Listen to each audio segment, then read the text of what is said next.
Very good morning and sweet welcome to YouTube channel WRTSB। आज के इस video session में हम लोग सोल्व करेंगे एक्सरसाइज 4.2 क्वेश्चन नंबर 5। क्वेश्चन में ये कहा गया है कि जो अल्टीट्यूड ऑफ राइट ट्रायंगल है, एक राइट ट्रायंगल है, उसका अल्टीट्यूड है वो उसके बेस से 7 सेंटीमीटर छोटा है। ठीक है, अपने हाइपोटेनस गिवन है 13 सेंटीमीटर। हमें क्या करना है, दोनों साइड जो है हाइपोटेनस को छोड़ के उनको पता करना है। ठीक है, तो हाइपोटेनस ऑलरेडी गिवन है तो क्या हो जाएगा, आप 13 सेंटीमीटर हाइपोटेनस हो जाएगा। और फिर से फाइंड अदर टू साइड, हमें ए बी की लेंथ और फिर से बी सी की लेंथ फाइंड करनी है। ठीक है, तो सबसे पहले हम लोग क्या करेंगे, गिवन लिख देंगे। गिवन गिवन हाइपोटेनस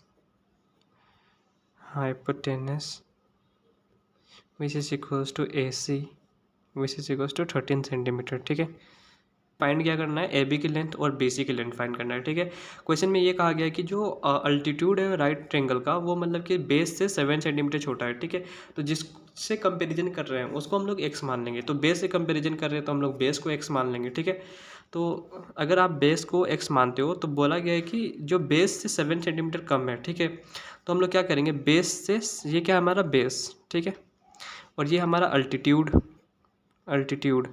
तो अल्टीट्यूड के बारे में हमें ये इन्फॉर्मेशन मिला है कि जो अल्टीट्यूड है वो बेस से, ये बेस है, बेस से 7 सेंटीमीटर छोटा है। ठीक है, तो ये हमारा बेस हो जाएगा और ये हमारा अल्टीट्यूड हो जाएगा। ठीक है, तो ये क्या है, 7 centimetre less than it base से 7 सेंटीमीटर छोटा है। ठीक है, अगर यही बोल दिया होता कि 7 centimetre more than it base, ठीक है, अगर ये केस रहता तो क्या करते हैं आप, बेस यहाँ पे है और यहाँ पे altitude.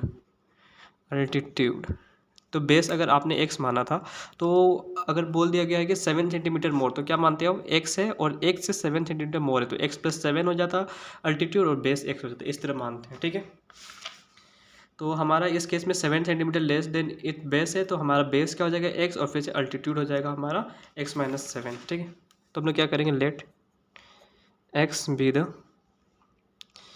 The base of the right triangle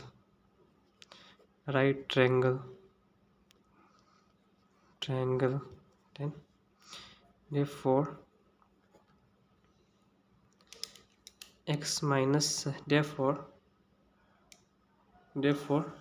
x minus 7 will be the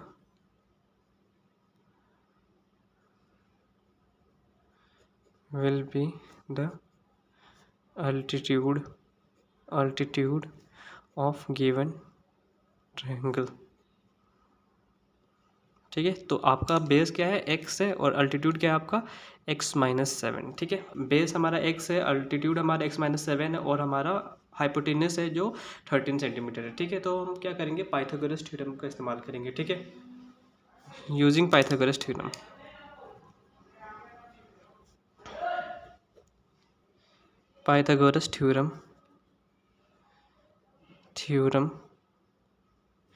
using Pythagoras theorem.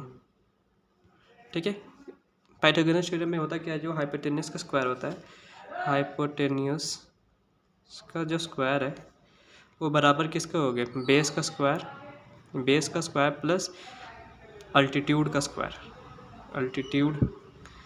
Square. ठीक है, और ये अल्टीट्यूड वैसे आप बेस का स्क्वायर प्लस परपेंडिकुलर का स्क्वायर लिखते हो, पर इसमें क्वेश्चन में अल्टीट्यूड मेंशन है तो हम लोग अल्टीट्यूड मेंशन करेंगे।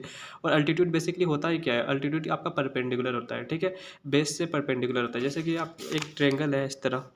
ठीक है, तो ये इसमें आपको अल्टीट्यूड ड्रॉ करना हो तो क्या करोगे, अब इस बेस पे आप परपेंडिकुलर बनाओगे। ठीक है, तो अल्टीट्यूड आपका परपेंडिकुलर ही होता है। ठीक है, तो इसको मतलब कि इस फॉर्म में, ट्रायंगल के फॉर्म में लिख रहे तो हाइपोटेनस क्या है आपका, ए सी का स्क्वायर, बेस क्या है आपका बी सी का स्क्वायर, और फिर से अल्टीट्यूड आपका क्या है, ए बी का स्क्वायर। ठीक है, तो इसको जिस तरह दिया गया उसको लिखेंगे तो हमारा हो जाएगा, ए सी क्या है, एस सी की वैल्यू आपकी 13 है, 13 का square is equals to B C की वैल्यू क्या है, एक्स का स्क्वायर प्लस ए बी की वैल्यू क्या है, एक्स माइनस 7 का स्क्वायर। ठीक है, तो जब आप इसको सोल्व करोगे तो यहाँ पे वो 13 का स्क्वायर 169 हो जाएगा, एक्स का स्क्वायर प्लस ये अब इसको तोड़ोगे तो a माइनस बी का होल स्क्वायर लगाओगे तो ए स्क्वायर एक्स का स्क्वायर माइनस 2, ए की वैल्यू क्या है x और b की वैल्यू 7 है, और फिर से प्लस बी का स्क्वायर, 7 का स्क्वायर 7 का स्क्वायर, ठीक है।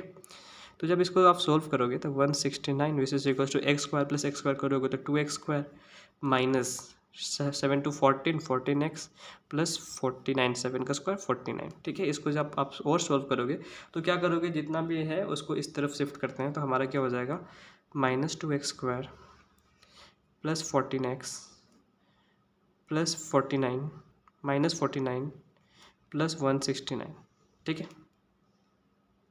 Equals to 0। तो इसको आप जब सोल्व करोगे तो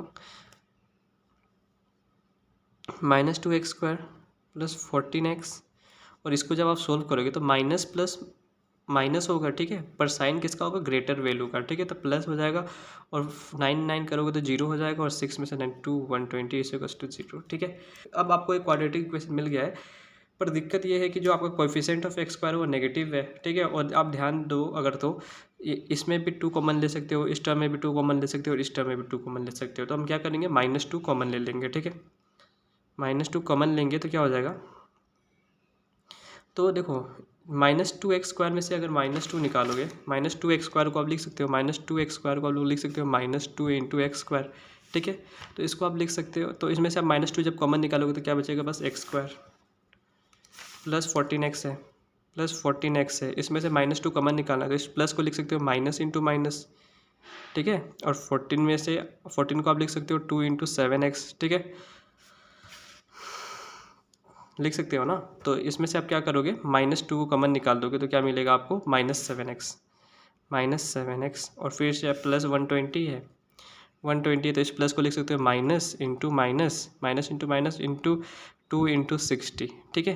तो इसमें से -2 जब आप कॉमन निकालोगे तो क्या बचेगा, -60, ठीक है, -60 इक्वल्स टू 0। तो इस -2 को उस तरफ भेजोगे तो फ्रैक्शन में जाएगा और 0 बन जाएगा। तो यहाँ पे बचेगा क्या, x square -7x -60 equals to 0, ठीक है। अब आप आराम से स्प्लिटिंग द मिडल टर्म की मदद से x की वैल्यू फाइंड कर सकते हो। तो हमारा क्या है, कोएफिशिएंट ऑफ, सबसे पहला स्टेप है कोएफिशिएंट ऑफ एक्स स्क्वायर, वो जो कि 1 है, कांस्टेंट से मल्टीप्लाई करो 60 हो जाएगा, इस 60 का प्राइम फैक्टराइजेशन करो, तो 60 का जब प्राइम फैक्टराइजेशन करोगे तो 230 और फिर से 215 और 3 5, तो यहाँ तक आ रहा है, ठीक है। तो हमें क्या करना है, 2 नंबर सेलेक्ट करना है, ठीक है, 2 नंबर सेलेक्ट करने हैं, जिसको मल्टीप्लाई करें तो हमको 60 मिले, और 2 नंबर के बीच में अगर हम कोई एडिशन या सब्ट्रैक्शन लगाएं तो कोएफिशिएंट ऑफ एक्स क्या है, 7, तो हमें 7 मिले, ठीक है। अब ध्यान देने वाली बात यह है कि इन दोनों के बीच में साइन कौन सा रहेगा, तो हम लोग चलेंगे कांस्टेंट टर्म के ऊपर। तो कांस्टेंट टर्म के सामने माइनस है तो हमें माइनस करके 7 चाहिए, ठीक है, माइनस करके 7 और मल्टीप्लाई करके 60, तो देखेंगे कॉम्बिनेशन कौन सा बन रहा है। तो 315 15 - 4 नहीं होगा, तो आप ये कर सकते हो 4 3 = 12 और 12 - 5 करोगे तो 70, ठीक है। 12 - 5 करोगे तो आपको मिलेगा 7, ठीक है, और 12 इंटू अगर 5 करोगे तो आपको 60 मिलेगा। तो 12 और 5, ठीक है, और 12 और 5, ठीक है, कि बड़े नंबरों का भी यहाँ रखें और छोटे नंबर को इस तरफ रखें, ठीक है। तो आप इस 7 को स्प्लिट कर सकते हो 12 और 5 में, ठीक है। तो this is equals to X square -7 को क्या लिख सकते हो, 12 - 5 और x बाहर है -60 इक्वल्स टू 0, ठीक है। इसको जब आप सॉल्व करोगे तो x minus plus minus 12x और minus minus plus 5x -60 equals to 0, ठीक है। इन दोनों में से कॉमन निकालोगे, इन दोनों में से कॉमन निकालोगे, ठीक है। इन दोनों में देखो नंबर में तो तुम कॉमन नहीं निकाल सकते आप, और तो यहाँ पे देखो एक्स स्क्वायर, यहाँ पे x टू द पावर 1 है, तो कभी भी मिनिमम पावर कॉमन लेते हैं तो x कॉमन लेंगे। तो यहाँ पे एक्स स्क्वायर में से x कॉमन निकालो तो x बचेगा, 12x में से x को निकाल दोगे तो 12 बचेगा, प्लस अब देखो यहाँ पे 5 है, यहाँ पे 60 है, 5 है, यहाँ पे 60 है, तो 5 को 5 लिखो और इस 60 को लिख सकते हो 5 इंटू 12, 5 12 60, और 5 यहाँ भी है 5 यहाँ भी है, तो आप क्या करोगे 5 को कॉमन लो लोगे, ठीक है। तो 5 को जब आप कॉमन लोगे तो क्या बचेगा, यहाँ 5x में से 5 निकालोगे तो x बचेगा, और 60 में से आप 5 निकाल दोगे तो 12 बचेगा, ठीक है। तो यहाँ माइनस है तो माइनस का 12 विच इज इक्वल्स टू 0, ठीक है। जैसे ही आप इतना कर देते हो तो ये एक टर्म बन जाता है, क्योंकि यहाँ पे मल्टीप्लिकेशन का साइन, तो एक टर्म ये और एक टर्म ये, दोनों में देखो क्या कॉमन है, तो दोनों में अगर आप ध्यान से देखोगे तो x - 12 दोनों में कॉमन है, ठीक है। तो इसमें से x - 12 अगर निकाल दोगे तो क्या बचेगा आपका x, और इसमें से आप अगर x - 12 निकालो तो मिलेगा आपको अगर इसमें से आप x माइनस 12 को निकाल दोगे तो मिलेगा +5 इज इक्वल्स टू 0। जैसे ही आपका फैक्टर फॉर्म में आ जाएगा आप क्या करोगे, 0 से इक्वेट करोगे, तो x minus 12 is equals to 0 comma X plus 5 is equals to 0। ठीक है, तो हम क्या करेंगे, x की वैल्यू यहाँ पे क्या हो जाएगी 12 हो जाएगी और x की वैल्यू हमारी -5 हो जाएगी। ठीक है, तो हमें x की दो वैल्यू मिल रही है, एक 12 और एक -5। तो ध्यान देने वाली बात यह है कि x की वैल्यू नेगेटिव नहीं हो सकती क्योंकि लेंथ हमारा कभी भी नेगेटिव नहीं होता। Since length can not be negative so we will neglect x is equals to -5। ठीक है, हमारा लेंथ कभी भी आपका नेगेटिव नहीं होता, इसलिए हम लोग क्या करेंगे, जो x की जो वैल्यू नेगेटिव है उसको हम लोग नेगलेक्ट कर देंगे। ठीक है, की वैल्यू क्या है हमारा 12। ठीक है, तो x की वैल्यू 12 है, तो हम लोग ने वैल्यू फाइंड करते हैं। हमारी बेस की वैल्यू क्या थी, बेस की वैल्यू हमारी x थी और हमारी अल्टीट्यूड की जो वैल्यू थी, अल्टीट्यूड की वैल्यू वो क्या थी हमारी x माइनस 7। ठीक है, तो अगर बेस की वैल्यू अगर 12 होगी, अगर हमारा x है, x की वैल्यू अगर बेस की वैल्यू हमारी 12 होगी तो यहाँ पे क्या होगा, altitude 12 minus 7 this is equals to 5। ठीक है, अगर आपका बेस 12 है तो आपका अल्टीट्यूड 5 हो जाएगा। ठीक है,